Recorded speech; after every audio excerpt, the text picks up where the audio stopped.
태국의 어느 시골에 금술 좋은 부부가 있었습니다. 40이 넘은 늦은 나이에도 이들은 가난을 벗어나기 위해 한 가지 결정을 합니다.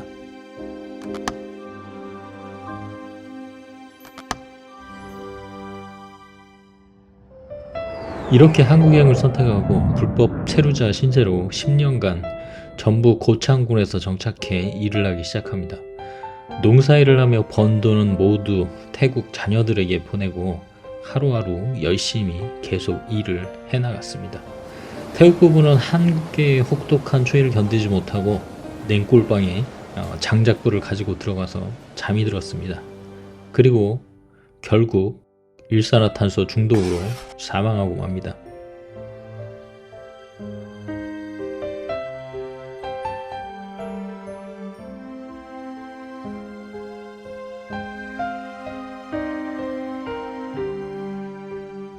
이 사건은 2월 24일 날 불과 며칠 전에 있었던 사건이고요.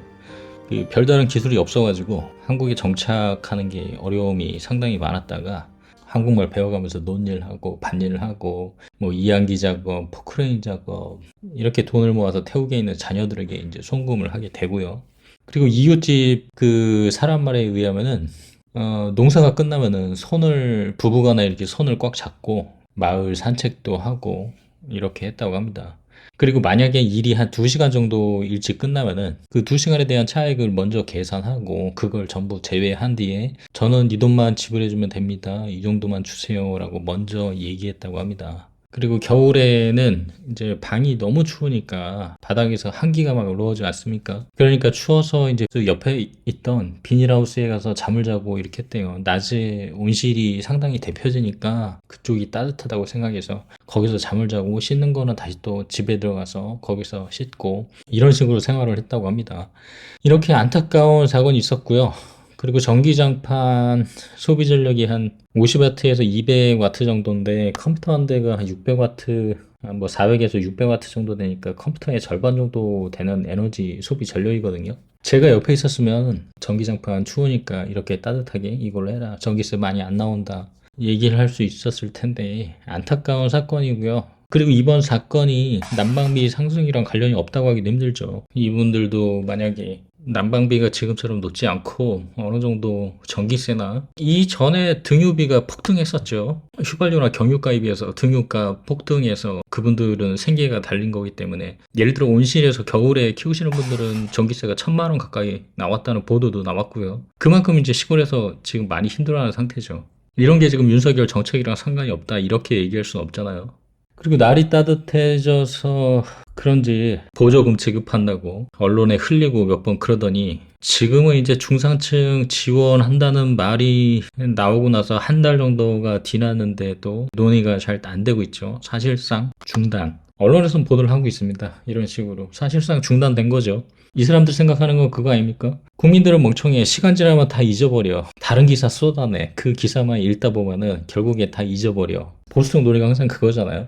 이번 그 윤석열 찍으신 분들 이제 책임지셔야죠. 왜 다들 조용합니까? 윤석열 지지해서 무당국가 만들고 본인들 폐가망신하고 자녀들 일자리 사라지고 친환경 에너지 대신 원전 짓고 검찰공화국 만들어 본인 가족의 4돈 8촌에 없는 죄까지 탈탈탈 털어서 감방도 가고 당신들이 원했던 게 이런 나라 아닙니까?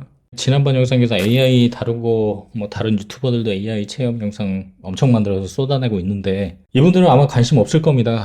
아마 이분들은 제 생각에 AI보다 영적 세상을 꿈꾸는 김건희 같은 사람들 계속 지지하지 않을까 이런 생각이 드네요. 지난 촛불 집회에서 그 오산에 중학생들 2명이 대통령 하는 코라지 웃보게 써놨어요. 집회도 하고 이랬다고 합니다. 변성기에 목소리가 오고 여드름도 이제 나기 시작하고 이러는 친구들이었는데 제가 전에도 그런 얘기 했었는데 이제 젊은 층들이 많이 보이기 시작한다. 그래서 왠지 희망이 보이는 듯한 느낌이다. 이런 식으로 얘기를 했었는데 지금 이제 유튜버나 다른 데서도 그렇고 무속인들이 김건희 때문에 인기를 얻어가지고 엄청나게 방송을 때려대고 있는데 이제 중반기쯤 들에서 탄핵이 불씨가 붙고 가을쯤에 이제 탄핵이 될 것 같다라는 얘기를 되게 많이 하는데 이렇게 집회가 점점점 커지는 걸 보니까 이제 충분히 가능하다. 이제 시작이 되지 않았나. 박지원 출당이 10일 만에 5만 명 개딸들 총 집결해서 박지원 같은 사람 따위는 수박도 아니고 솔직히 이제 뭐 멜론 취급도 안 되는 좀 분위기 좀 파악 좀 했으면 좋겠는데 이 사람들의 특징은 이게 전혀 파악을 못 한다는 거. 국민의힘처럼 그러다가 이제 김종민처럼 이제 욕 좀 먹어야 조용히 깨갱거리고 있고 2달 전에 CBS에 출연해가지고 이재명 대표한테 혼자 싸워라. 이재명 대표 혼자서 대응을 해야 한다는 겁니다. 이전부터. 그러면은 박지원 전 비대위원장이 그때 얘기하고 지금 얘기하고 바뀐 거야 이런 해석들도 많았는데 그게 아니라 그게 아니라 그때도 지금도 마찬가지입니까? 그때도 지금도 마찬가지고요. 당은 민생으로 일치 단결하고 이재명 대표는 개인으로 대응해야 된다. 나가야 된다. 민생을 챙기는 민주당이 되어야 한다. 그런데 현장을 다니면서 민생을 챙기고 이태원 참사 일어났을 때 슬픔을 같이 하고 했던 분이 이재명 대표가 아니었나요? 박지원 씨가 그렇게 입 털 때 대한민국 위에 먼저 뛰어다닐 사람은 이재명 대표가 아니었던가요?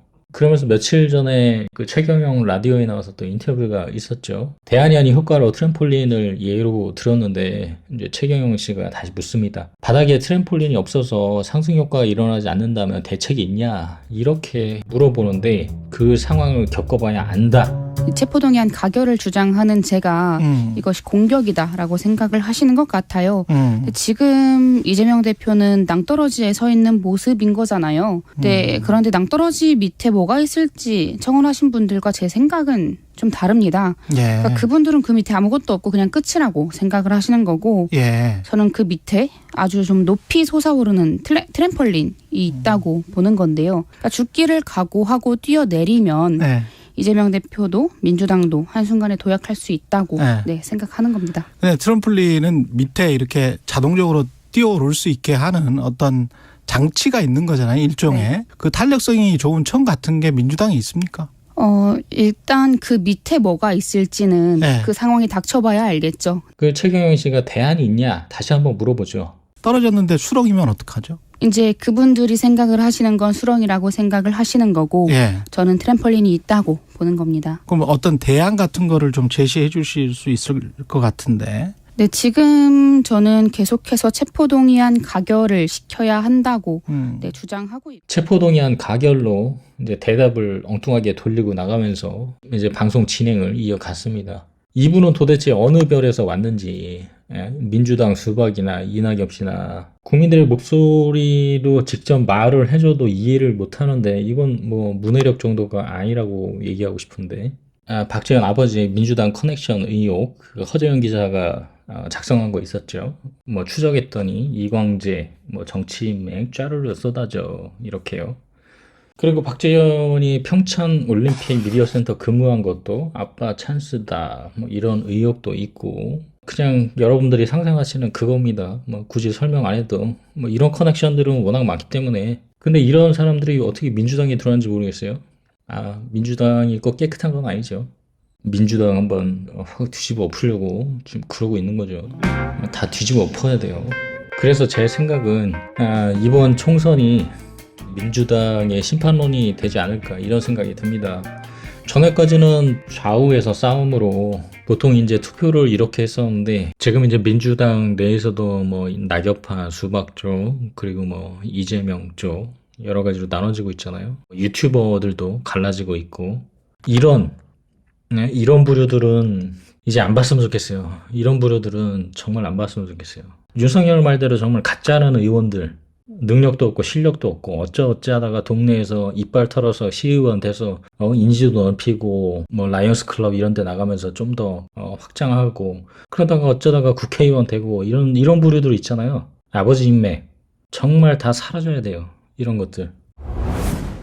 그리고 윤석열 얘기 잠깐 해볼까요? 그 UAE 갔었잖아요. 우리나라 국산 전투기 중에 T-50 있는데 물 건너갔죠. 중국산 선택했다고 합니다. 이게 윤석열의 영업사원 능력이에요. 전투기 한 대도 못 팔고 그 전에 대한민국 위상을 이렇게 높여놨는데 지금 뭐하는 짓거리야? 예?